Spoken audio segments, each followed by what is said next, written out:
Hi everyone. So welcome to Mission 2026. This is CSAT English Practice. And my name is Abhilasha and I'll take you through this session. Guys, if you can see me and hear me, if I'm audible and visible, can you give me a quick yes or no? And also, if you are here, can you please quickly like the session, also share the session. I hope you have already subscribed, because if you haven't subscribed, then you will not be able to participate in the chat box. So do make sure that you have subscribed also. All right, let's get started. This is Mission 2026 for CSAT. We're doing English practice. Let's take a look at the first one. So the Tri-Services Exercise Trishul, which was coordinated by the Western Naval Command, will be conducted across Rajasthan and Gujarat's creek and desert regions and the Northern Arabian Sea. Key formations taking part include Army Southern Command, Western Naval Command, and Southwestern Air Command. The exercise, which is coordinated by the Western Naval Command, will be conducted across these desert regions and the Northern Arabian Sea.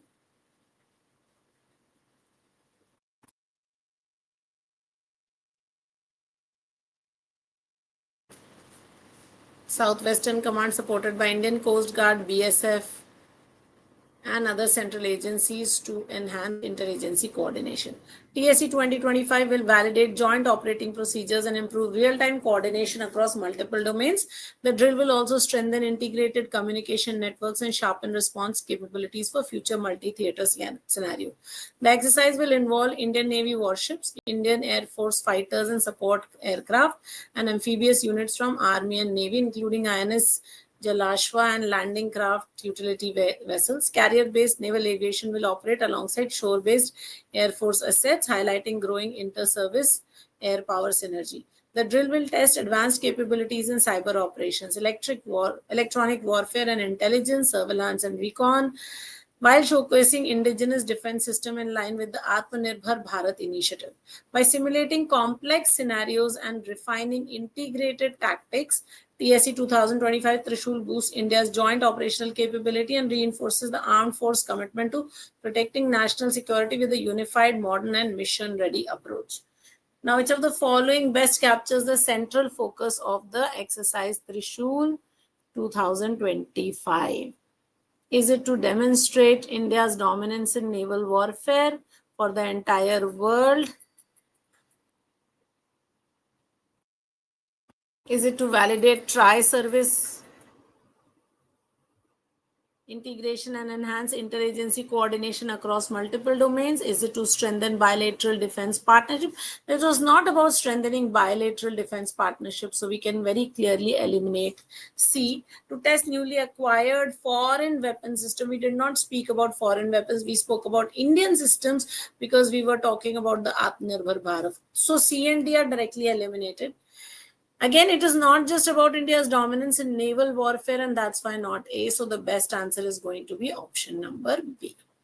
Take a look at the second question, which says it can be inferred from the passage that the design of TSE 2025 primarily reflects a shift from traditional single service drills to unified multi-domain operations. An intention to replace human command with automated cyber system. No, this is not correct. Prioritization of naval superiority over land and air capabilities. No. And an experimental phase to test imported weapons. Again, no. So the best answer here is going to be option number A. All right, let's take a look at the second passage. So Richa Ghosh's father, Manabendra Ghosh, on Monday said that the Indian wicketkeeper perfectly played the role she was given by the team management to help the Indian women's team lift their maiden ICC World Cup. Manbendra, who's been one of the most influential figures in Richa's cricketing journey, couldn't catch a break. Nothing could stop him from phone calls after India were crowned world champions. Just 22-year-old, the Bengal wicketkeeper was one of the most influential figures in India's triumph. Richa chipped in with quick, important runs and fearless wicketkeeping, though that proved instrumental. The Telegraph Online had profiled Richa when the World Cup began. She had said then, my team's victory is always my priority.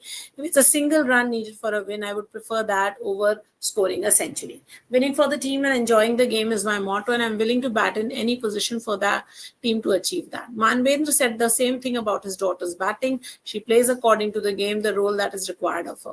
Most of the time it pays off, at times it doesn't. You cannot have success with every shot, but as long as the successes are more than the failures, it's okay. Richa is neither a finisher nor a pinch hitter. These are terms made by us.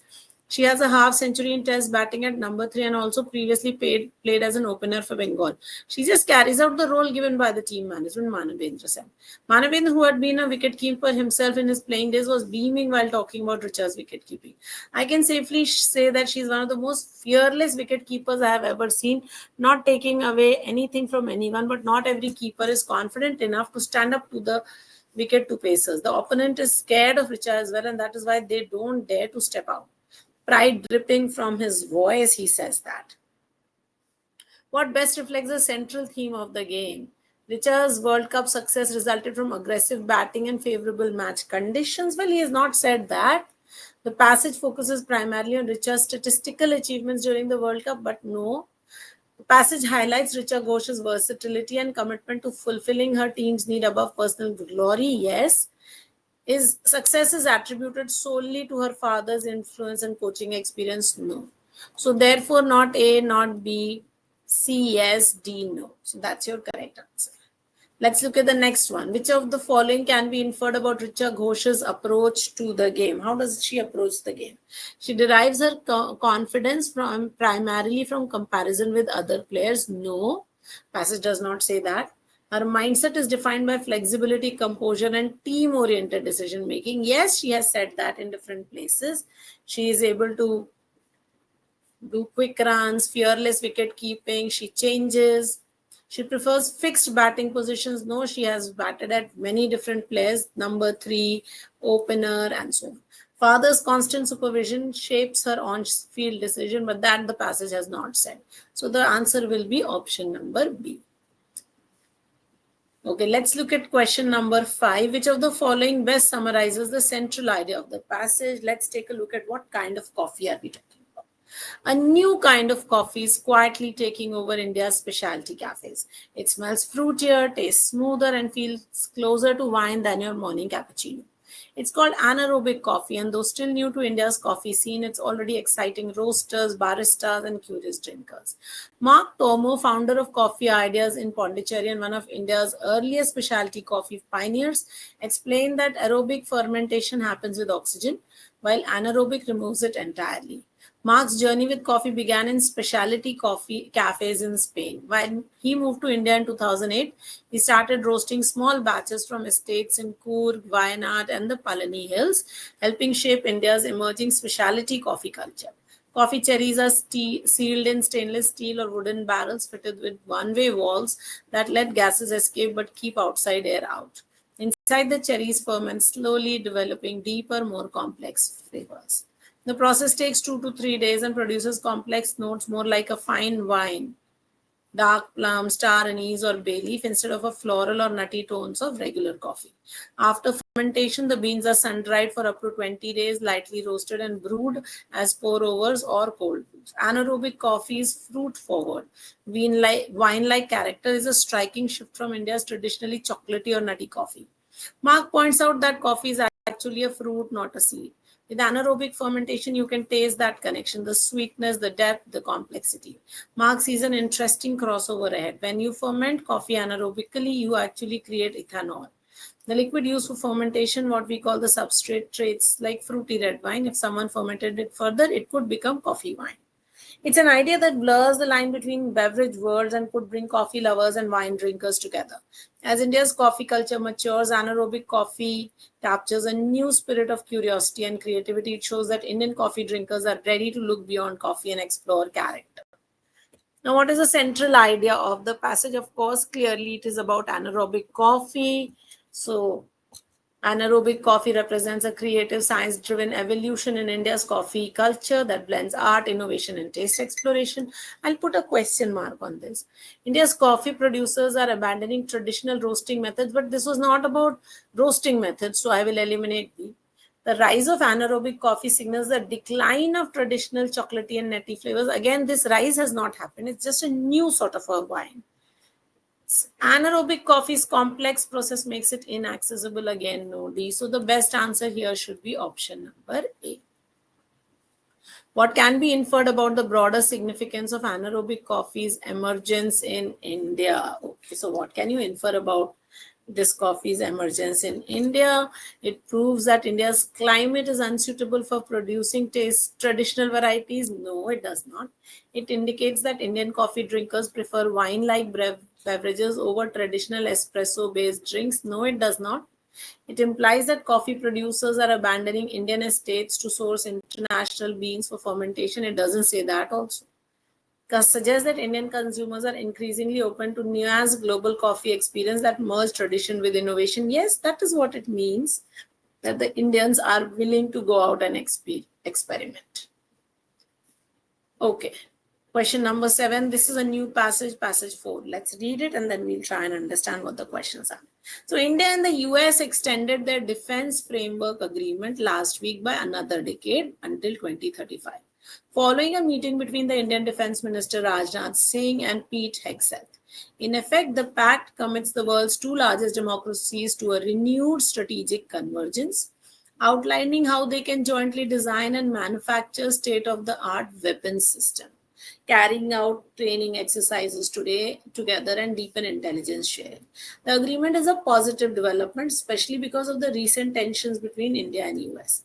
At a time when the US President Donald Trump has imposed 50% tariffs on Indian goods, attempted to coerce New Delhi to stop buying Russian oil, mocked the Indian economy, and repeatedly embarrassed Prime Minister Narendra Modi through his claims that he brokered peace between India and Pakistan after their conflict in May, trust between the countries is at the lowest it has been this century. Yet, the defense deal suggests that despite those fissures, the two sides see merit in building on their defense partnership.